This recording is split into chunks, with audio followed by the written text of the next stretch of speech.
ملک بھر میں election commission کی جانب سے کاغذات نامزدگی جمع کرانے کی مہم شروع ہو گئی ہے۔ پاکستان مسلم لیگ نون سیکریٹریٹ ڈیرہ منیز ہاؤس ٹیبل سلطان پور سے این اے حلقہ 159 سے خان سعید احمد خان منیز ایم این اے اور حلقہ پی پی 236 سے خان آصف سعید خان منیز ایم پی اے اپنے کاغذات نامزدگی جمع کروانے کے لیے عوام کے بہت بڑے قافلے کے ساتھ میلسی کی طرف رواں دواں ہیں۔ پاکستان مسلم لیگ نون سیکریٹریٹ ڈیرہ منیز ہاؤس پر دوست احباب اور کارکنوں کی بڑی تعداد موجود ہے۔ مزید جانتے ہیں، ہمارے ساتھ موجود ہیں ہمارے ڈسٹرکٹ رپورٹر مرزا سجاد مغل۔ جی مرزا سجاد مغل، بتائیے گا کیا صورتحال ہے؟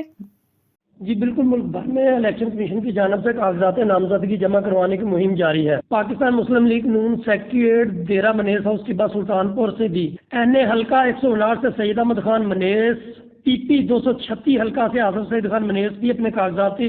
نامزدگی جمع کروانے کے لیے قافلہ رواں دواں۔ پاکستان مسلم لیگ نون سیکریٹریٹ ڈیرہ منیز ہاؤس پر عوام کا ٹھاٹھا مارتا سمندر، کارکنوں کی کثیر تعداد موجود، جو کہ ایک بہت بڑی ریلی کی شکل اختیار کر گیا۔ پاکستان مسلم لیگ نون سیکریٹریٹ ڈیرہ منیز ہاؤس پر تمام آنے والے دوست احباب مہمانان گرامی کا سعید احمد خان منیز کی جانب سے، آصف سعید خان منیز کی جانب سے تہہ دل سے شکریہ ادا اور ویلکم کرتے ہوئے مہمانان گرامی سے پرعزم طریقے کی امید رکھتے ہوئے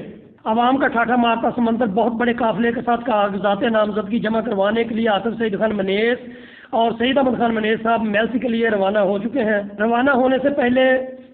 پاکستان مسلم لیگ نون سیکریٹریٹ ڈیرہ منیز ہاؤس پر سعید احمد خان منیز اور آصف سعید خان منیز نے خطاب کرتے ہوئے آنے والے مہمانان گرامی سے کہا کہ امید سے لے کر شہر تک، شہر سے لے کر پاکستان تک ہم پرعزم طریقے سے اپنے قائد میاں محمد نواز شریف صاحب کے ساتھ ہیں، اور انشاءاللہ آنے والے وقت میں ہمارے قائد میاں محمد نواز شریف صاحب ملک کے وزیر اعظم ہوں گے اور عوام کی امیدوں پر پورا اتریں گے اور